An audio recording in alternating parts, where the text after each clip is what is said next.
বরিশালে এক ঘটনা বাজান, এই সন্তান মোবাইল করলো আমাদের লোকজনের কাছে, হুজুর আমার আব্বা করোনা ভাইরাসে মারা গেছে, আপনারাই সেটা দাফন কাফনের ব্যবস্থা করেন। আমাদের লোকজন ঠিকানা অনুযায়ী গেল, চাইয়ে দেখে ওখানে কেউকেই দেখা যায় না, কেউই নাই। এখন কই লোকটা কোথায়? দেখে একটা রুমের ভিতরে তালা মারা। আমাদের লোকজন তালা ভাইঙা যখন ভিতরে ঢুকলো, ঢুইকা দেখে এখনো লোকটা মারা যায় না। আমাদের লোকজন লোকটাকে কান্দের ভিতরে উঠাইয়া তাড়াতাড়ি স্যালাইন পুশ করলো। এরপর একটু সুস্থ হওয়ার পরে লোকটা বলে, ভাই আপনারা কারা? আরে যাদের জন্য জীবন শেষ করলাম, কথার কথা ঠিক মতো রাত্রে ঘুমাতেও পারি না, ঠিক মতো দিনে বিশ্রাম করতে পারি নাই, এত কামাই রোজগার কইরা যাদের জন্য এত সুন্দর বাড়ি করলাম, যাদের জন্য এত সম্পদ রাইখা গেলাম, আমার এই বিপদের সময় কেউ আমার কাছে নাই। ভাই আপনারা কারা? কোথার থেকে আপনারা আসছেন? ভাই কলম কাগজ নিয়ে আসেন, সমস্ত সম্পদ আপনাদেরকে আমি লেখা দিয়ে যাব। এই তো যাদের জন্য জীবন শেষ করতেছ বাজার, এই বাংলাদেশের ভিতরে দেখছেন অনেক বিভিন্ন মিডিয়ায় প্রচার হয়েছিল, বড় এক ধনী ব্যাংকার মারা যাওয়ার পরে ওর লাশ নিয়ে গাড়ির গ্যারেজে ফেলাইয়া রাখলো। হারেও দুই ছেলে বাপের গোসল কাপড় না পরাইয়া, জানাজা নামাজের ব্যবস্থা না করে, দাফন কাফনের ব্যবস্থা না কইরা, ওরা বাপের রাইখে যাওয়ার সম্পদ নিয়ে মারামারি কাটাকাটি করে, ঝগড়া করে কার সে কে বেশি সম্পদ নেবে। ওদিকে বাপের লাশ হইলা পৌঁছা যাওয়ার উপক্রম হইল, খবর নাই, তার কাছেও নাই। এলাকার লোকজন চাঁদা ধইরা তারপর তার দাফন কাফনের ব্যবস্থা করলো। আর ওই কপাল পোড়া যাদের জন্য সম্পদ রাইখা গেল, বাজান বাপের লাশ ফালাইয়া পচায়। কার জন্য জীবন শেষ করতে আসো বাজান? এ দুনিয়াদার পাগল। ফরিদপুর গেছিলাম, একজন আমাকে বলতেছে, হুজুর একটা বড় ধনী মানুষ মারা যাওয়ার পরে যত অন্ধকার হয়ে আসতেছে, ঘরের ভিতর থেকে ডাক দিয়া বলে তাকে লাশ রাত্রে ঘরে রাখা যাবে না। ছোট ছোট বাচ্চারা মরার লাশ দেখলে ভয় ভয় মসজিদের ভিতর থেকে খাট বের কইরা সারা রাত্রে মসজিদের বারান্দায় খাটের উপরে উঠাইয়া রাখছে। ওর কামাই কষ্ট করার টাকার বাড়ি ওকে জায়গা দেয় না। এই জন্য আমার ভাইদেরকে বলবো, পর্দারে মা বোনদেরকে বলবো, বাজা কার প্রেমে পড়ছো, কার জন্য জীবন শেষ করতে আসো। আবার মুসলমান বাদামদেরকে বলবো, পর্দারে মা বোনরা শুনতেছেন, বাজার আজকে তামাম দুনিয়ার ভিতরে মুসলমান সন্তান বুক ফুলাইয়া গলা টান কইরা চ্যালেঞ্জের মাধ্যমে বাচ্চা আসে না নাই? অন্য কোন জাতি চ্যালেঞ্জের মাধ্যমে দুনিয়ার মধ্যে বুক ফুলাইয়া গলা টান করিয়া কেউ বাঁচতে পারে নাই।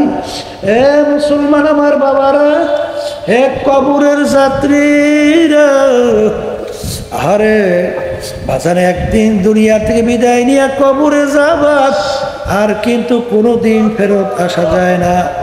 যাবা আখিরাতের জিন্দেগি কিন্তু একটাই রে বাবা।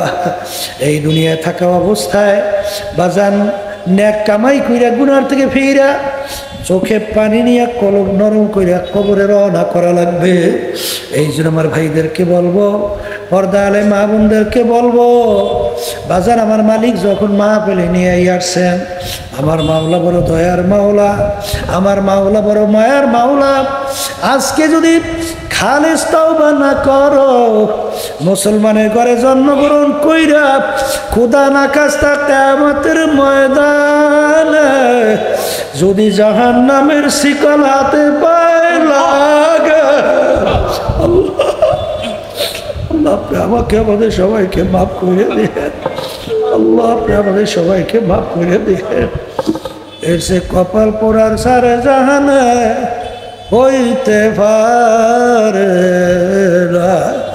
এই জন্য আমার বাজানদেরকে বলবো, পর্দারে মা বোনদেরকে বলবো, বাজান আজকে এই সূর্যের তাপ গরমে সহ্য করা যায় না।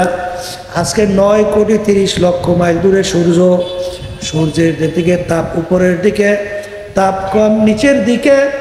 বাজান কিয়ামতের ময়দানে আমার মাওলা এই সূর্য 1 হাত বা 1.25 হাত মাথার উপরে উপর করিয়া ছাইরা দেবে। আমার মালিক বলবো, সূর্য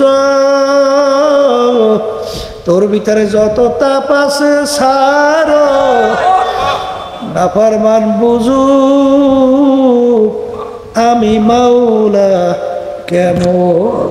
বাজার কিয়ামতের ময়দানে ঘর নাই, বাড়ি নাই, পানি নাই, ভাগুনেও কোনো জায়গা নাই।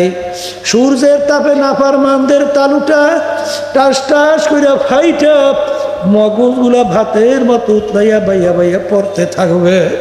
লা ইয়ামুতু ফিহা ওয়ালা ইয়াহিয়া, মানুষ বাঁচবেও না মরবেও না।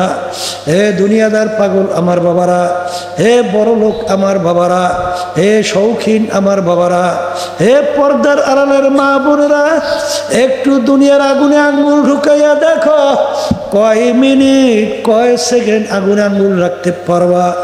দেখবা 1 মিনিট আঙ্গুল রাখার শক্তি দুনিয়ার কোনো মানুষের নাই।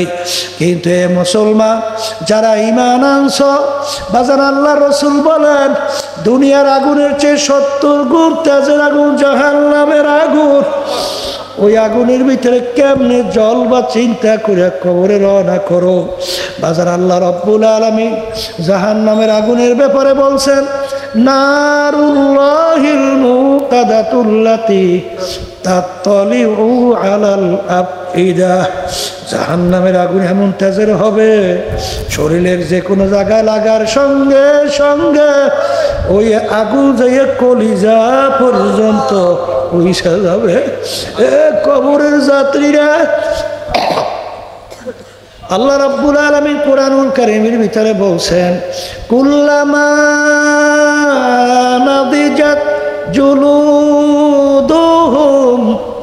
বাদদালনাহুম জুলুদান গায়রাহা। আমার মালিক বলেন জাহান্নামীরা জাহান্নামের আগুনের মধ্যে জ্বলতে জ্বলতে তাদের শরীরের চামড়া